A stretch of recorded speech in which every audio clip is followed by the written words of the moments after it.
Welcome back to another episode of the Inquisitive Mamba podcast. This is episode 126. I hope everyone is having a great day, great night, wherever you are around the world. A lot to get into on tonight's show. NFL Week 10 recap, some college football. The rankings should be coming out here, I think, some point tonight around 8 o'clock or so. Miami dropping in the rankings. Is Georgia still a top 5 team in the country? Is Alabama the best team in the country when they played LSU? Did Jalen Munroe put himself back in that Heisman conversation? The NBA with Bronny James with his shuttling back and forth from the G League to the NBA. So without further ado, let's get into the show. I want to start off with a bang. I want to ask you this. I thought about this when I woke up this morning. I thought about this one. Do you think you could make a field goal between 10 to 20 yards? Yes. Really? Yes. Okay, I want to see that. I want to see that happen. We are going to record that live. I want to see you do it. I will do it as well. I tried when I was younger a long time ago.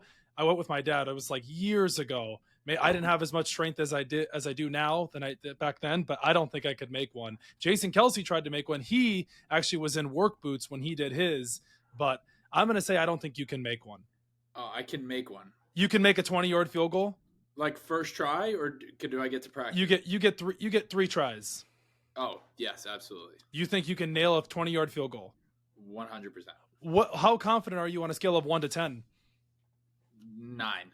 90% you're going to make a 25-yard field goal? You said 10 to 20 yards, first of all. Okay, yeah. Well, I'm just thinking of like a point after. It's like a PAT. Okay, yeah, so that's 17 yards. Well, isn't it further now? I think it's further than that like now. 30 something. Yeah, it's like 30 now, yeah. Yeah. Okay, so you think you can make a 15-yard field goal? Yeah. I don't think you realize. All right, I agree. I'm going to go with that, but I don't think you realize how hard it is. Once you get out there on the field and you see it, you're like, it's a lot harder. I think I would likely make it first try. You think you would make it first try? Yes. Okay, all right, fair. So what we will do is we will record both of us kicking a field goal. Do you have soccer shoes? I have cleats. I don't have soccer. Cleats, but you have cleats. Okay, all right. So we will record ourselves kicking a. You think you can make a 15? I say okay. Yeah, all right. I'll have to go.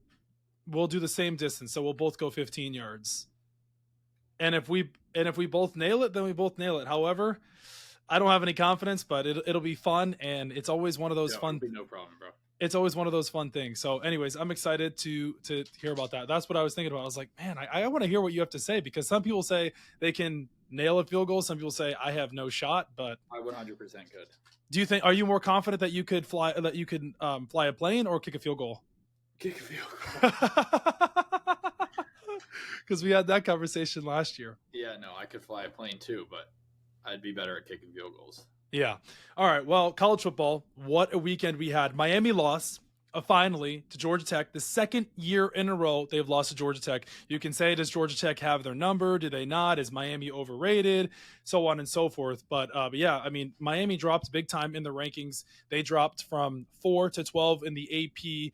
And now we're going to find out how far they drop in the college football as well. So I'm probably going to think somewhere probably in that 12 to 13 range. I don't know if they would bump them out of the playoffs, but it'll be interesting to see what the committee gives them tonight, because they have the one loss. SMU is undefeated in the ACC, and Miami doesn't really have any promising wins. So when you look at it game by game, and then they beat California by 1, they came back down, I think it was by 20 points. They don't really have any big promising wins, so they don't really have a big case as of right now. They have Syracuse, and I forget who else they have left. There's 3 games left for them, but it'll be interesting to see how that plays out with them. Do you think Miami's overrated? No, I just think it was one of those games. I don't know. Their defense hasn't played good, though, this year. That's the one thing, too. I mean, they're going to be in every single game for the rest of the way with Cam Ward, of course. But do you think that hurts Cam Ward's Heisman case, losing that game to Georgia Tech like that? Sure, losing any game. Well, yeah, but I mean, he did put up he put up good numbers. I think he had 3 touchdowns on the day. He had that one. Well, he had that fumble there. That was bad. I think he had an interception as well. So it wasn't his best game, but I personally think Miami's 350 and 3 touchdowns. Yeah, and he had one. He had no interception, but he had that one fumble, right? Oh, right, because he had the ugly interception against Duke, but they blew them out the week before. Yeah, they had that strip sack on him at the end there. I personally think Miami's overrated. I know Cam Ward has been spectacular all year long, but they really haven't played anybody. And you go and lose to Georgia Tech, and then it kind of goes to show you what they've put out. Their defense is not very good. I don't think that I mean, you look at team by team. I don't know if you pull up the list. They're not better than Alabama. They're not better than Georgia. They're not better than Ohio State. They're not better than Oregon. They're not better than Tennessee. I mean, those teams right there, I don't think Miami can compete with those teams. I really don't. So that's just my opinion. However, I think they're in the 12 to 11 to 13 range. I would say somewhere in there. I mean, but that's just how I see it. But it'll be interesting to see how they play the rest of the way. I mean, obviously they can't lose another game, but I'm interested to see what the committee will do to them tonight. But let's move on to the Ole Miss and Georgia game. Georgia got their asses handed to them. Ole Miss did not look back. I mean, from the get-go, they were coming out firing all cylinders. Carson Beck, is he overrated? Has his draft stock dipped? Like, what's going on with Carson Beck? He has so many interceptions in his last, I think, 5 to 6 games. But, I mean, it's like Kirby Smart said, it's any given Saturday in the SEC, and Georgia has to come to play this Saturday against Tennessee. They're actually home. They're favored by 10 points, which is kind of weird. However, if they lose that game, they're out. And we had this conversation. I called you on the telephone, and I said, I don't think a 3-team loss will get into the college football playoffs. And the reason why is because last year, a 2-team loss didn't even get in. So if you go with this year, there's no way they're going to put a 3-team loss in. And I know you said to me, what happens if the loss is like a really big loss? If they lost to an Alabama, they lost to a Georgia or Ohio State, does that really like submit their case? Could they still get in? I think the committee will look at it differently and say, well, you guys lost 3 games. They won all their games. So that's just how I feel about it. But yeah, Georgia definitely has to come to play this Saturday. If they lose, they're out. Man, that'd be crazy. Georgia would be 2nd year in a row not making the college football playoff. And the SEC championship gets even crazier too if Georgia wins or if Georgia loses, because Tennessee only has – does Tennessee have a loss? I think they lost 1 game. Yeah, they did. Let me look this up here. I'm pretty sure Tennessee has 1 loss. Let's see. Tennessee. Yes. Okay. Yes. Okay. They lost to Arkansas earlier last month. But yeah, Ole Miss's largest win versus an AP top opponent, for Georgia's first loss other than losing to Alabama since 2020. I mean, I remember we were having this conversation, you and I, when I called you on the phone on Sunday morning, and I was talking to a Georgia fan, when I was in Philly visiting, going to the Phillies game. I said, you guys are probably going to lose 1 to 2 games. Your schedule is hard this year. It's not like it has been in the past. They did blow the doors off of Texas, but they lost to Ole Miss. They lost to Alabama. This Tennessee game isn't going to be a walk in the park. I know they're home, but this game here is going to be a huge factor for Georgia for their playoff implications and for Carson Beck's draft stock, because he has been slipping as of late. But let's move on to the LSU-Alabama game. Max, I cannot believe Alabama blew the doors off of LSU. And everyone's like, oh, Brian Kelly again. Here we go again. Brian Kelly hasn't lost a primetime game in a really long time at night. And whatever happened on that night, just might want to erase that from their memories, because Jalen Milroe proved again why Alabama is still one of the best teams in the country. Although they lost to Vanderbilt. Oh, they lost to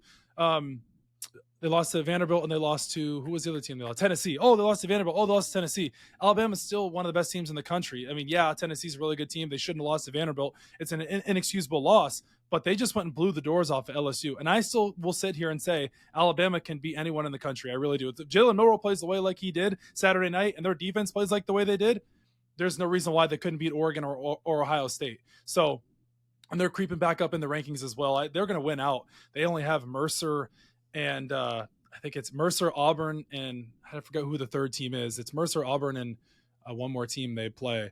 But let's see here. Mercer, Auburn, and here it is.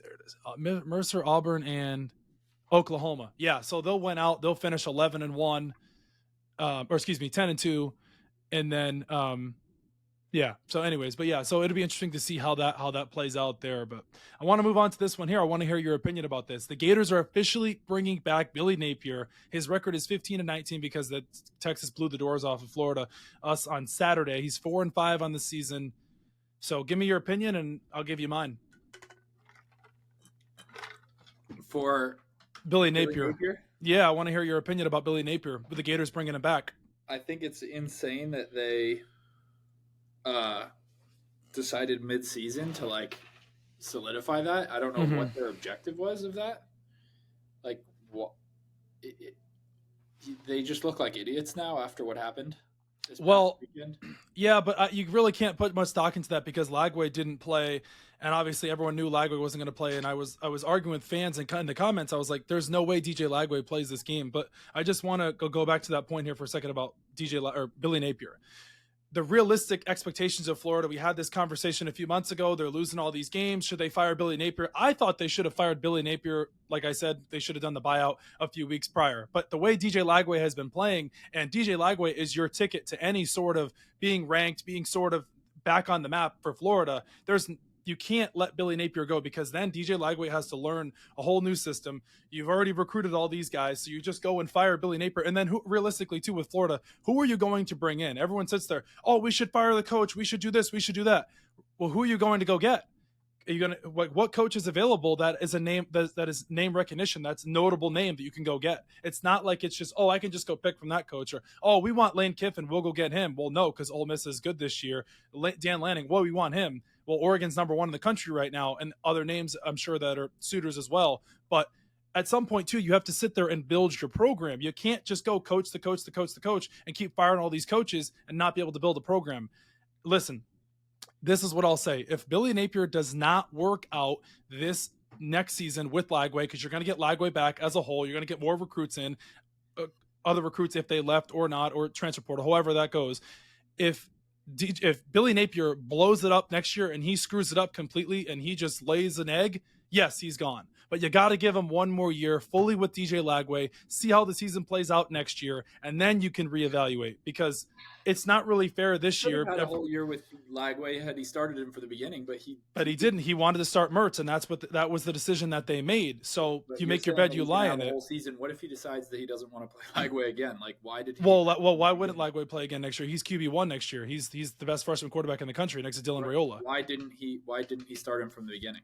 Because he wanted Mertz to start, and he thought it was smarter for a veteran quarterback to play over the young freshman. That's why they did that. That was the decision that they made. Next year he'll have a full season with Lagway. He could have had a full season with Lagway this year, but he decided not to. Right, but a lot of in college football, you don't usually the freshman quarterback doesn't start right away. Mm-hmm. That's just the nature of how it goes. He could have, but he didn't, and that's the decision that he made. And they're not firing him right now. So, anyways, like I said, I think you can judge him off of next season, and you have to build continuity too with Lagway and Napier. That player-coach relationship is huge. Quarterback-coach, you got to build that relationship there. And Lagway said, he's like, I like Napier. I want to build this. I want to continue for him to be my coach. And the Gators see that as well. So we'll see how it goes the rest of the way. Fans are, of course, going to get upset probably when they lose to LSU, or they probably finish the season 5-7, and then the rumors will come out. But I don't see him going anywhere. They already said he's not going anywhere. So we'll see how that plays out. But let's move on to your coach, FSU. Mike Norvell, the rumblings and the rollings have officially started. He's getting tremendous interest as an offensive coordinator, defensive coordinator in the NFL. Could you see Mike Norvell going to the NFL? He can go wherever he wants. Yeah, I could see him going to the NFL. I don't know if FSU is going anywhere with him in the helm. So FSU fired their offensive coordinator Alex Atkins and defensive coordinator Adam Fuller after the Notre Dame game, and their wide receiver coach was fired as well. But I mean, I don't know. It's just, does FSU want to play the buyout game and say, oh, we can buy him out, or we keep him, and then we say, well, the season was kind of a wash because DJU got hurt and we kind of screwed up in the recruiting process and we didn't really go and get a lot of guys in the transfer portal. Do you give him another year? I mean, it's just or does it just go, well, it was just a really ugly season. We finished 2-10. Let's just wash our hands. Let's buy him out and let's go in a different direction. What do you think? It's so hard in college football because it's all about recruits. And when a recruit sees you going 1 and whatever, or 2 and whatever, you're going to lose them left and right. So you can't it's really hard to flip a program over 1 year. So I don't know if getting rid of Norvell makes next year any better than unless there's I think I've already said this, unless there's a better coach out there on the market, then yeah, if not, Norvell has had good 6 seasons. He's the reason we went undefeated or not the reason, but we were really bad 5-6 years ago and he brought us back. So I don't think you get rid of Norvell and then go try to find a coach. I think you only get rid of Norvell if you can get a better coach. So Yeah, I mean, like you said, I totally like that. Well, let's throw a curveball out there. Is there any chance they go after Dion? Let's get people fired up here. Absolutely not. Dion hates FSU now. I know. I love that one because people do talk about that still, but yeah, it'll be interesting to see how that all plays out with Mike Norvell too. I don't know. I mean, if there's the thing too, it could be like the Dan Mullen situation with Florida, whereas I'm out. I don't want to be here anymore. Mullen was thinking he was going to get an NFL offensive coordinator job. Mike Norvell could have a similar situation where he thinks he could get an OC or a DC position in the NFL, and he just walks away from this whole college football transfer portal NIL bullshit and gets out of it completely and goes, I'm just going to go to the NFL and be a coordinator, and I've already made my money in college football. Why do I want the stress as a head coach of a program if I'm not going to be able to get recruits, or I'm going to have to play the NIL game and the transfer portal game where, I could have a guy this year and the next guy, and then the next year the guy leaves. So it's like he could just throw his hands up in the air and say, I'm out. But I don't know. I always like to hear your opinion about Mike Norvell. But let's move on to the NFL Week 10 recap. Wow, there was some good games on. Let's start off with your Bengals and the Ravens game. I've been waiting for this one for a few days now. No, we have to talk about it 100%. How many times are we going to have this conversation with NFL refs? I mean, it was Ravens fans were upset because they missed these calls the drive before, this, that, and the third. In those situations, in close, crucial games like that, and I understand one play does not decide the outcome of a game, but I'll be damned, you have to call those penalties. You have to. I don't know how there's not some sort of like ref or like New York calling in calls like that, like egregious calls, like clear pass interference, clear roughing the passer. Like I'll be honest, like the refs called a pretty good game prior to that. Yeah. Like, the Ravens fans weren't happy because they got 2 or 3 penalties on that drive. But when Kyle Van Noy is clearly offside, you have to call offsides. When what's their cornerback's name? You got Nate Wiggins, you got Stevens, you got Marlon Humphrey. I think it was Humphrey who literally face masked a guy off the line. Mm-hmm. You have to call that. It wasn't like they were like nitpicky calls. They were real calls that had to be called. Yep. And so the Ravens were sick of getting penalties called on them, but they were bad penalties. They were actually penalties. And then you just fall apart. Like at the end, it just sucks. And what really frustrates me about that game too is you can watch the highlights of the game, and you can literally go to the end of the game, literally go back to the end of the game there, the 2-point conversion play, and you can pause it and you can literally screenshot it, and it will show you the pass interference call that they missed when the Ravens defensive back is he's basically hugging the Bengals. I think it's a tight end. I can't remember his name. Tanner Hudson. Yes, thank you. And then you can go even further than that. And Al Michaels and Kirk Herbstreit are just absolutely beside themselves on the broadcast when Burrow gets hit in the face. I understand that you don't want to call that because if a quarterback gets the call, it seems soft, whatever. That should have been called there. But the pass interference one, that's blatant. You have to call that. Like the defender is way early. He's not even the ball is in the air and he's hugging the guy. I mean, it's utterly insane. And we'll throw it on there. We'll have it thrown on there as an overlay there where people can see it. But just the point there, you have to call that in that situation. And NFL fans are upset because the Chiefs aren't getting these calls. The Bengals aren't getting these calls. Or excuse me, the Chiefs are getting these calls because the Jawan Taylor one. Then you have the Burrow one here and the Tanner Hudson one here. It's like you have to call these. The Sam Darnold face mask. I mean, it's insane at this point. You know what's going to happen is these refs have been so bad this year. I think this is going to come down to it's going to come back in the playoffs and something's bad is going to happen to a team. Like they're going to lose a game off this or a Super Bowl or something, because I mean, we saw a few years ago with the Bradbury Juju Smith-Schuster holding call. So, but it's just frustrating to see because for your Bengals, we've had this conversation about the Bengals week in and week out now. You could have beat the Chiefs. I understand that the John Anthony, Rashee Rice one he was there early. It was 4th and 15. Mahomes kind of threw a prayer. However, that one, wipe away that one there. But this Ravens Bengals one, you have to call that. But let's even just push away the 2-point the pass interference, the penalty on Burrow that should have been called. In that situation there, do you agree with Zach Taylor going for 2 there? I like it, honestly. I wish we would have ran the ball. Hey, somebody call Pete Carroll or Marshawn Lynch. Yeah, right. We have no confidence in our running game. Mm-hmm. What can you say? But like, yeah, I mean, I like the nuts. It's cool when it works out. I guess it just sucks when it doesn't. It's like you kind of got to live by the sword, die by the sword. Yeah. And yeah, go ahead. If it was fair and there was not a missed call, yep, I would have been upset. But it's extra. It hurts extra that there was two missed calls. The thing too about that 2-point conversion, and everyone was like, "Why did Zach Taylor go for 2? Did he just lose his job? Like, what happened there?"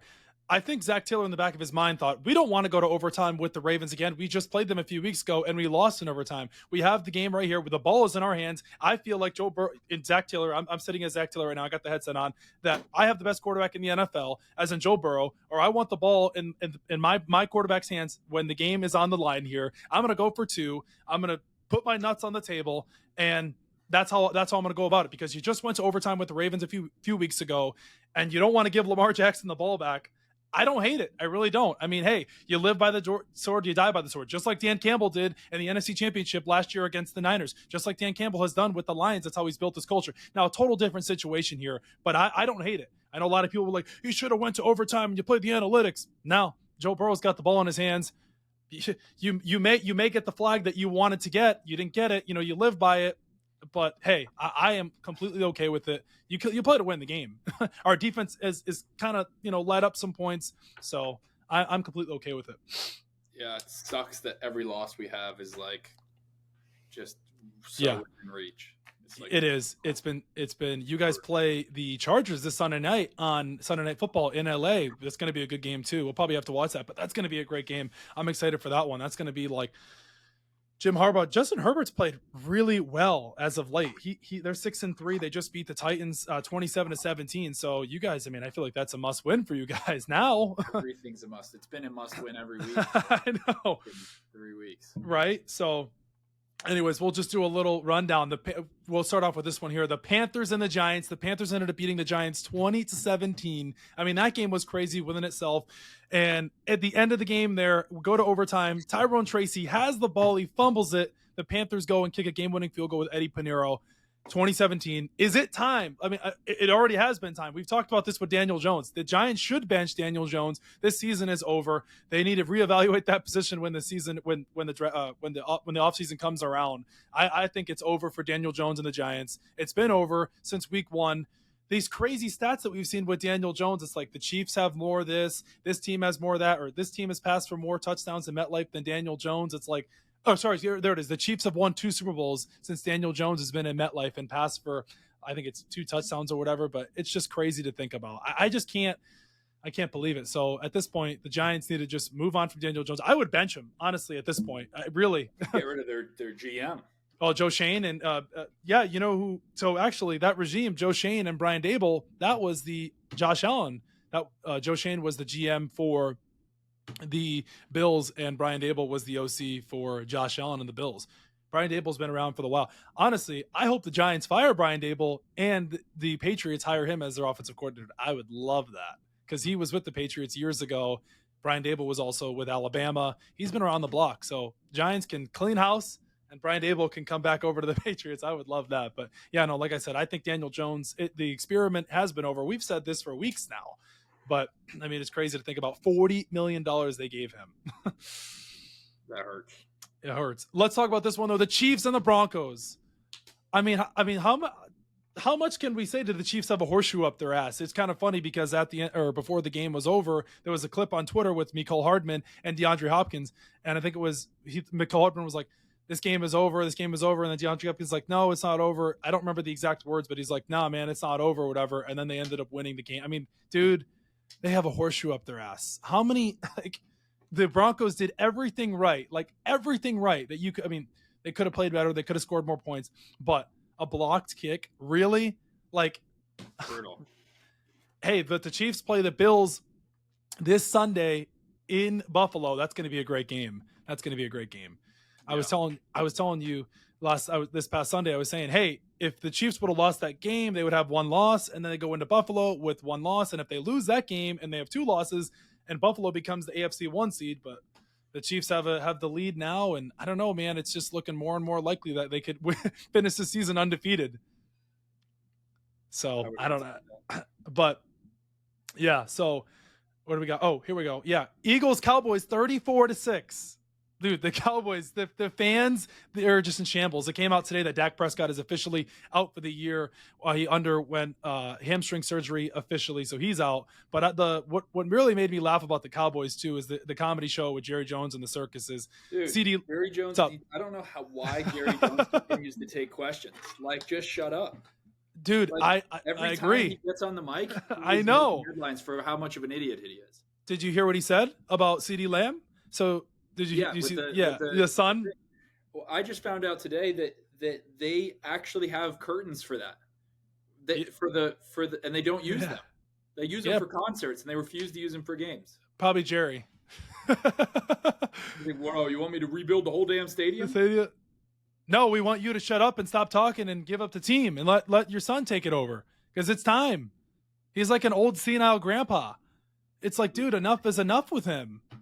I just can't believe he keeps taking questions. He's got to be like an egomaniac. He's the spokesperson of the team. He's the PR person. He's the communications coordinator. He's everything. The press releases all go through him. It's like It's like he literally working the job for the Cowboys. And I got to submit this to jerry.jones@gmail.com. I mean, it's insane. I mean, the Cowboys are an actual dumpster fire, and it's so funny because they're just horrible. Like, they're just actually bad. And Trig was texting me this morning, and he's like, can we get rid of Dak? Like, what do we do? Can we get rid of Dak? And I'm like, no, you made your bed. Now you lie in it. You paid Dak $60 million. He's there to stay. You're not going to draft a quarterback. You're paying Dak $60 million. Oh, well, let's play the game here. Let's play the contracts game. Can we trade Dak? What team's going to want Dak's contract? Nobody's going to want to pay him $60 million a year. What? Not one team is going to want to pay him $60 million a year. Think about it. Like the Browns with Deshaun, the Cowboys with Dak, the Giants with Daniel Jones.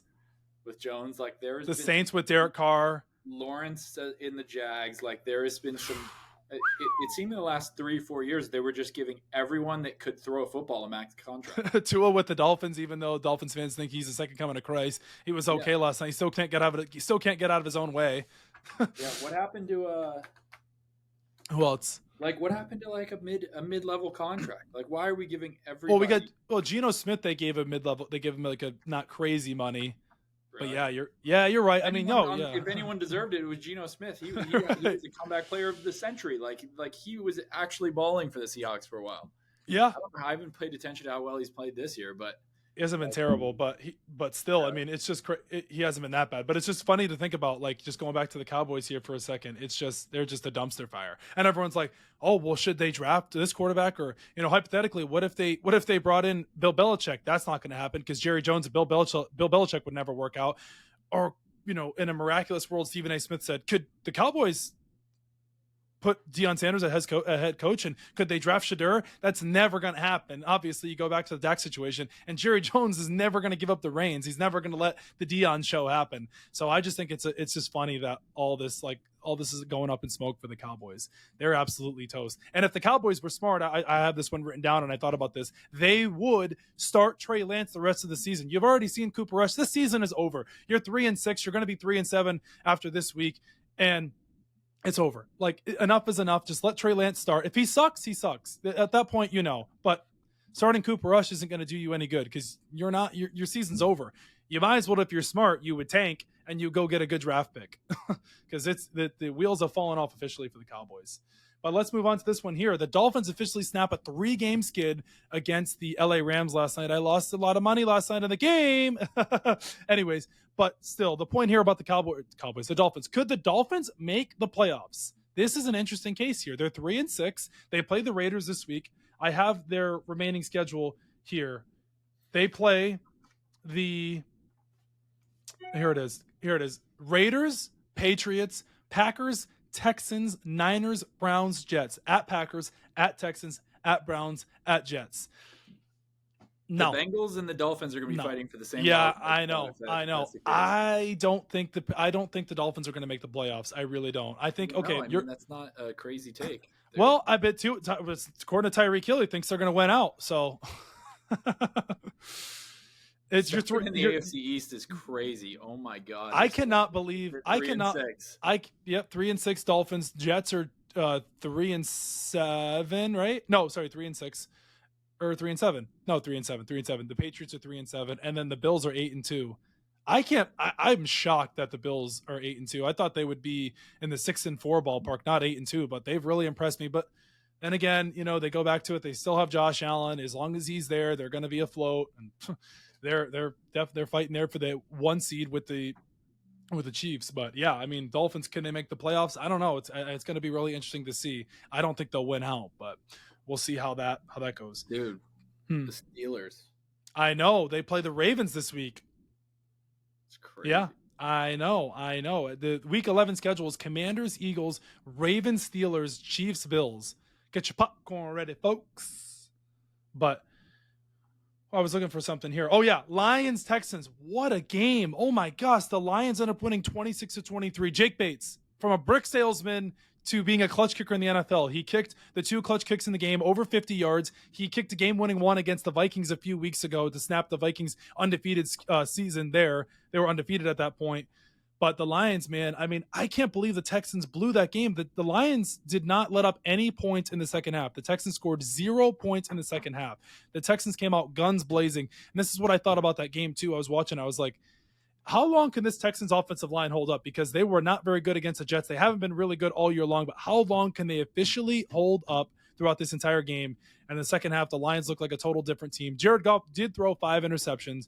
But man, oh man, if there's a guy that ever believes in a quarterback or believes in his players, it's Dan Campbell.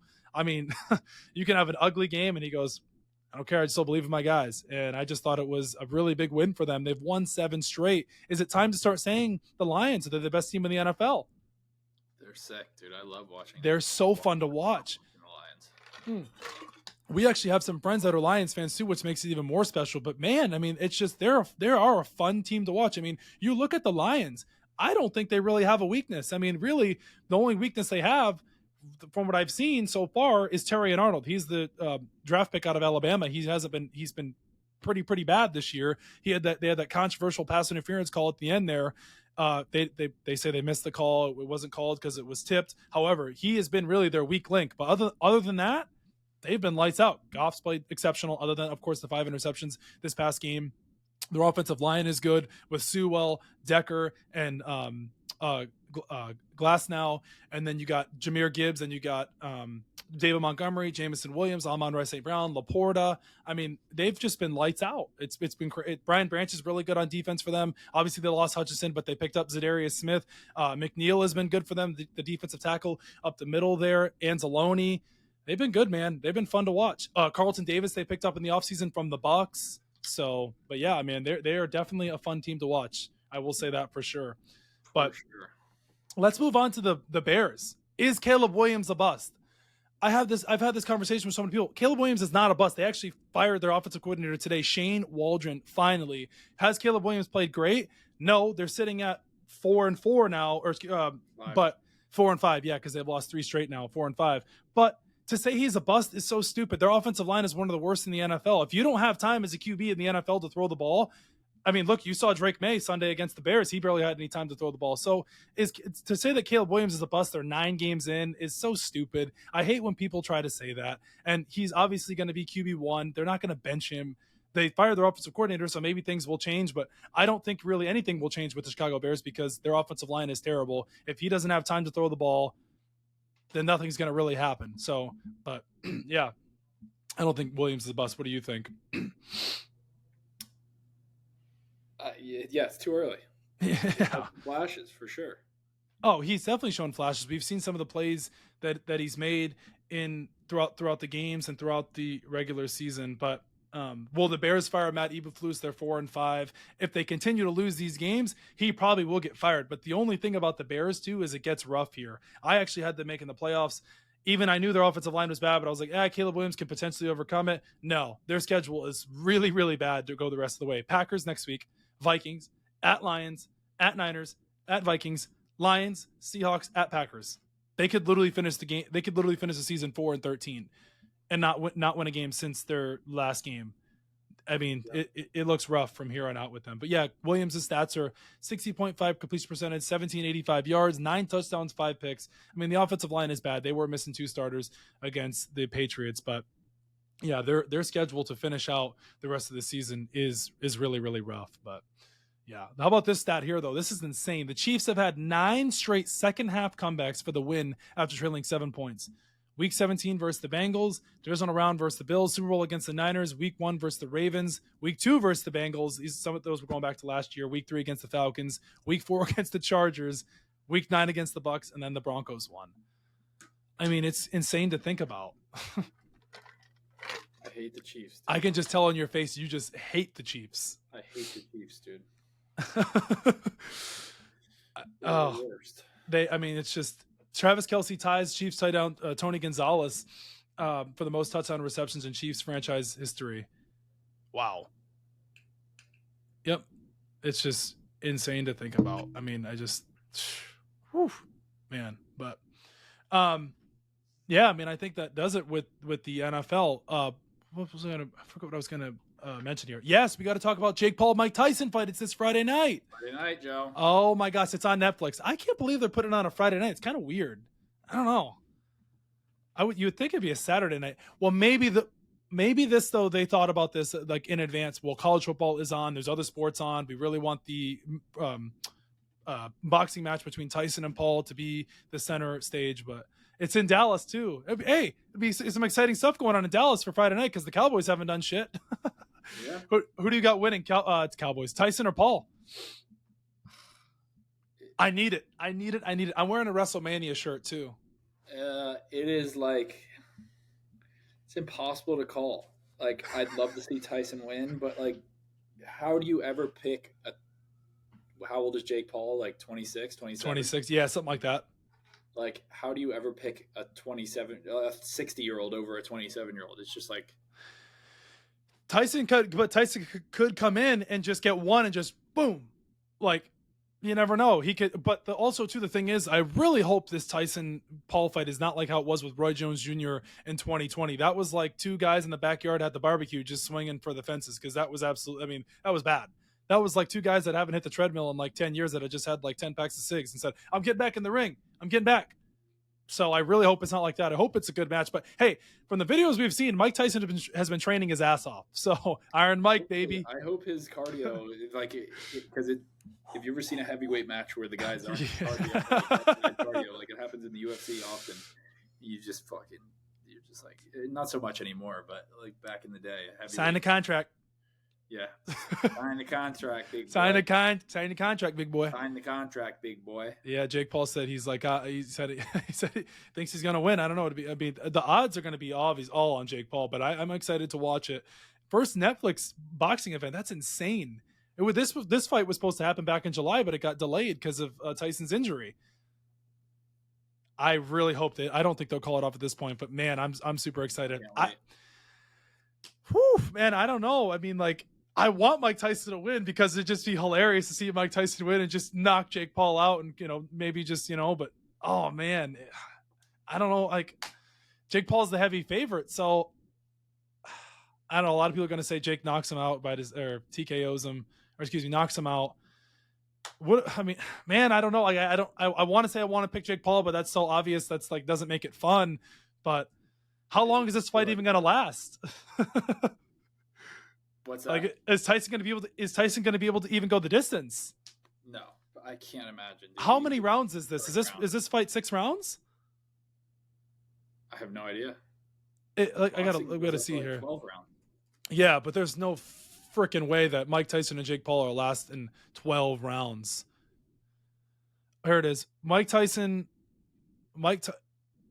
says Jake Paul boxing match is biggest fight in history of life. What? Really? Did you hear that? Biggest fight of his life. What? Mike Tyson says Jake Paul boxing match is biggest fight in history of life. That's what the headline says. Oh, that's dumb. Mike Tyson says his upcoming boxing match against Jake Paul isn't just the biggest bout in sports existence, it's the biggest fight in the history of life. What? That's insane. What? Ali, Frazier, McGregor, and Mayweather? What? Come on, no way. Mike Tyson is on his CBD gummies. That's what he's on. But For what is sure. Mike Tyson Jake Paul fight rounds? How many rounds is this? How many rounds are scheduled for the Tyson Paul fight? The fight is scheduled for 8 2-minute rounds as opposed to the normal 3 minutes and 10 or 12 rounds. So 8 2-minute rounds. Oh my God, they're going to 8 rounds. There's no way this fight lasts more than 4 rounds. Come on. I really hope it's not just like an exhibition feel like it was with Mayweather and Logan Paul. I really hope they don't rob us of a good fight where they just like tap gloves and they dance around and Tyson goes like this and Paul goes like this and he sticks his tongue out. I hope it's not like that. We need like an actual fight. Mike Tyson is not gonna play around, dude. We need like Uncle Jimmy in the backyard versus like Cousin Charlie in the backyard and let them duke it out.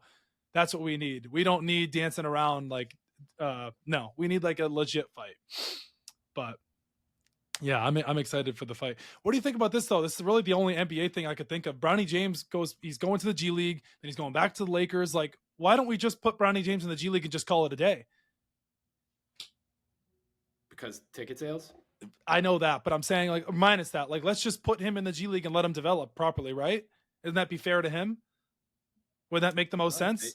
If they think they can let him play a few minutes here and there, but he's only gotten in like blowouts, hasn't he? Yeah, he came in against the Raptors. They won on Monday night for 2 minutes. He didn't even score. Yeah.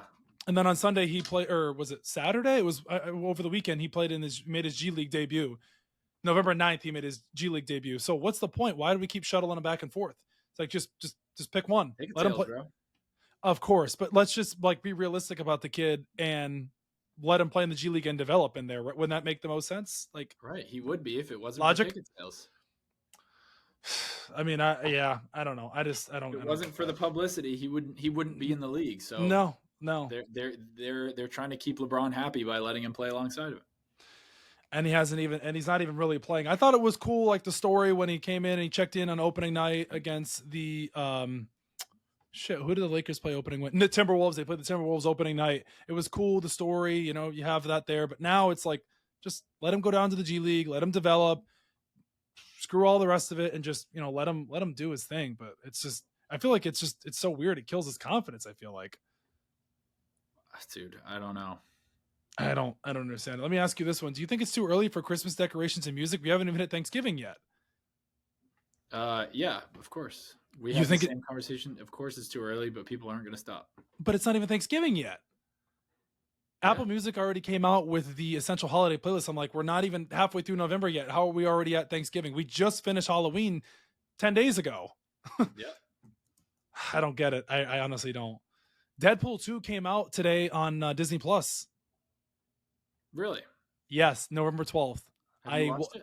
I have not seen it yet. It just came out. I told you my movie theater scenario saga. I'm not a movie theater guy anymore. I don't go anymore. So I just wait till it comes out on stream. 1, I don't want to pay for the movie theater ticket. And 2, I don't like being in movie theaters. And you know why. I get too scared. I just feel like I just don't. Plus, I don't like the comfort of movie theaters either. I'd rather be like in the comfort of my own home. If I need to pause it, or if I want to like maybe like take some like notes or jot down some things about the movie so I can like think about it. But it's like movie theater. Then I got to listen to somebody eating their popcorn. Somebody's got to walk up. The seats are not that comfortable. Minus the some theaters have the comfortable seats, but it's like I don't know. I just feel like movie theaters are overrated, to be honest with you. I rather just watch it at home. I honestly would rather rent the movie at home, pay for it, than spend $30 at the movie theaters and I can just sit at home and watch it on my couch. Do you think that's a crazy thing to say? I think a lot of people would disagree with you. I'm sure they would, but I don't think it's that outlandish. You would rather the reality is not that you actually want to watch at home, it's just you just have a fear of movie theaters, and that's really the root of the whole thing. No, yeah, but I still would rather watch it at home. I feel more comfortable. Because you're not scared at home. But it's more comfortable on the couch. You've only come to this conclusion because of your rooted fear of the Yeah, I think when I go into like a superhero type movie, I think freaking somebody's gonna dress up in a Batman suit and shoot up the movie theater. Yeah, you're right. That's why I don't like going in, because I get sketched out. But still, I think I feel more comfortable at home too. Plus, you're in the comfort of your home. Nobody can bother you if you need to pause the movie. But there's something about watching like a massive screen with high high fidelity acoustics and audio. I'll watch it on my computer, watch it on my iPad. Maybe not get the same feel, but I'm still watching the same film. Yeah, not the same experience. Not the same experience. I will say I've seen some movie theaters. I've seen some good movies in theaters. Like, I just left that movie. It was so good. It's like, yeah, but I can just watch it at home. I don't know. I think when streaming came out too, you can just rent it. Like, I mean, you're still getting the same. Like, it's. I guess what you're saying. It's the same feeling of like going to a sporting event. You don't get the same feel. Yeah, but I oh yeah, I remember it. Okay, but once you do it once, like how many more times you need to do it? Do you need to go like every Friday to the movie theater? Do you need to go every Sunday to a sports game, or every Saturday or Sunday? No, I can go once or twice and I'm good. But that's just actually the last movie I went to. Which one? Bought tickets to go to a movie down in Naples. Mm-hmm. It was Twisters. Mm-hmm. Mm-hmm. Watch Twisters. It comes out November 15th on Peacock. Yeah.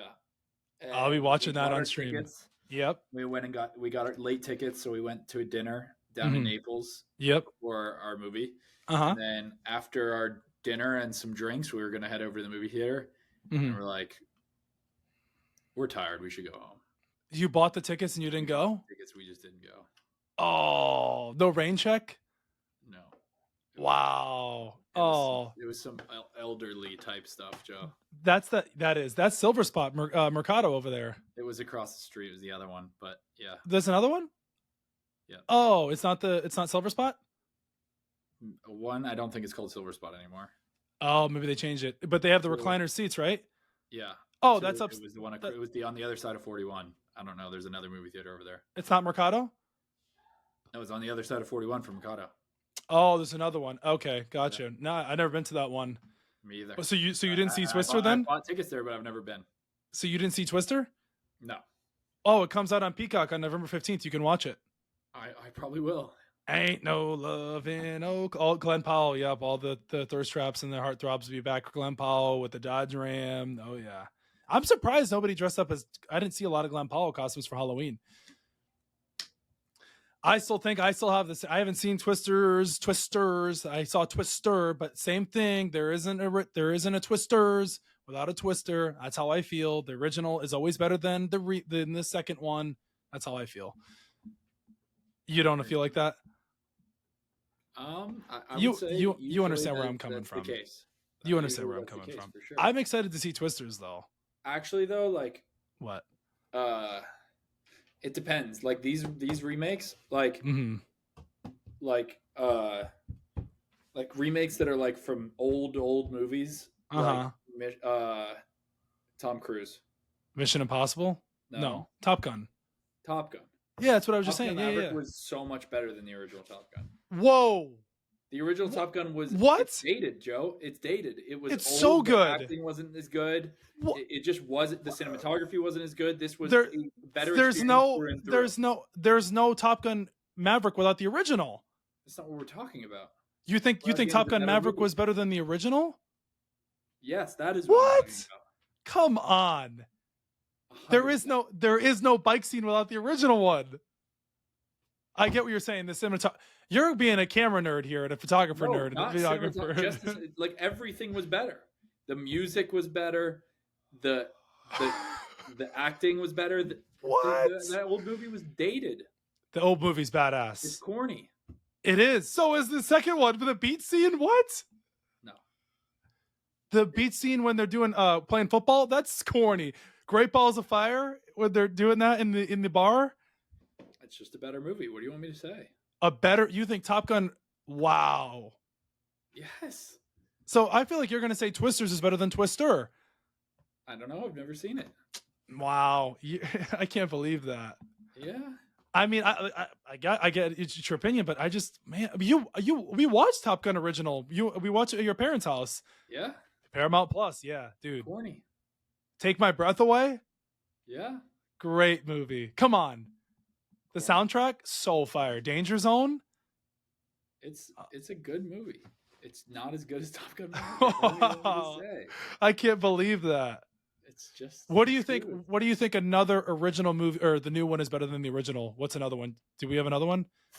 I can't. That was the only off the Yeah, top of my head I can think of. Space Jam 2 is not better than the original. That's for sure. I don't know if Space Jam. Yeah. That's not even comparable. I'll tell you one. Dune. I haven't seen either one. Okay, well, I'm not really into those movies, but Dune. There is a Dune movie from like the 80s that has the original CGI in it, and it is. Oh, okay. The CGI is absolutely dreadful. Mm-hmm. It was cutting edge for the time, but the movie was just ridiculously bad. Really? Yeah, and so yeah, that's one. I think there's certain movies that just with modern storytelling and pacing and acting, like acting used to be really overdone and corny. Yeah, yeah. I mean, there still is. There's a lot of, I guess, what movies has been remade most often. I mean, there's so many, but this is controversial. I really like the new Charlie and the Chocolate Factory. Oh, the new Willy Wonka movie with Timothy Chalamet. I was just about to ask you. No, not that one. I'm talking about the 2005 one with. Johnny Depp. Yeah. Over the original? Yeah, the original one scared me. Really? Yeah. Wonka is the Timothy Chalamet one. They also there's a second one in the works. Yeah, I don't know. I mean, the second one is good too, or the remake with Johnny Depp. But I mean, what's the guy? It's Gene what? What is his name? Gene Wilder. Gene Wilder. That's a classic. You might get the movie bugs upset on that one. You think? I don't know. I was so young when I saw Willy Wonka. Wonka, Timothy Chalamet one. I watched like an hour of it on the plane. It was pretty good. I was kind of slowly getting into it. It's not like, I mean, it's a musical, but I think Charlie and the Chocolate Factory. I'm not watching that shit. Yeah, Charlie and the Chocolate Factory blows that one out of the way. Speaking of musicals, we had this conversation at work today, and then Rachel and Shanna, they were excited about Wicked coming out. I got like the rundown and the history of Wicked and Wizard of Oz. I love the Wizard of Oz. That's one of my favorite movies of all time. But I didn't know that Wicked was the prequel, and I put two and two together real quick. I was like, oh, so when somebody told me that, I was like, okay, that's like Game of Thrones and that's like House of Dragon. Gotcha. So I was kind of putting those together, but I don't think Wicked. I was asking them, I was like, do you think Wicked will have the same effect like Barbie or Oppenheimer or like Top Gun? They're like, people want it to, but I don't think so. No. It's also another musical too. Musicals are. But I didn't know that Wicked was the first. That the Wicked movie they're coming out with on November 22nd is the first one. I thought it was a remake, like they already remade it, but they haven't made it yet. No, it was just a really popular musical. Or the play, yeah. Are you going to go see it? No. Don't ask me because I'll stream it. I will not be going to see it in theaters.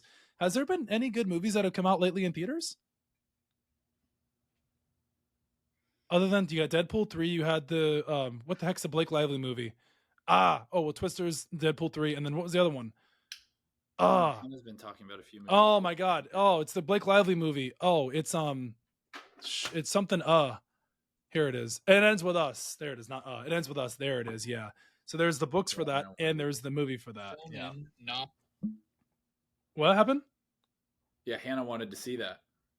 A show that you and Hannah have to watch, you guys need to watch, is Yellowstone. Have you seen Yellowstone?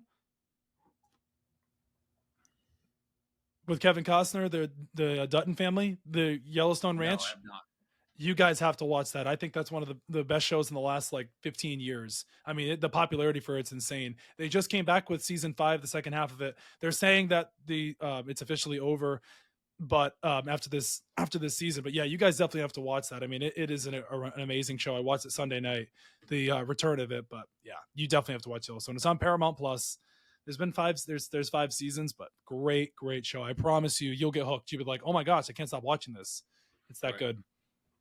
But yeah, that does it for us, guys. Thanks again for tuning in to another episode. We are officially at 985 subscribers. YouTube, Apple Podcasts, Spotify. Make sure to follow us on all those platforms there. Make sure to follow Max's YouTube as well. He drops videos about once or 2 weeks. He puts a lot of time and effort and content into those. But as always, guys, the Inquisitive Mama Podcast on Spotify, YouTube, and Apple Podcasts. If you have some questions or comments you want to throw out there, make sure to throw those out there, and we will be definitely answering them as we go into next week. We'll see you next week. Just remember, as always, Keep rolling.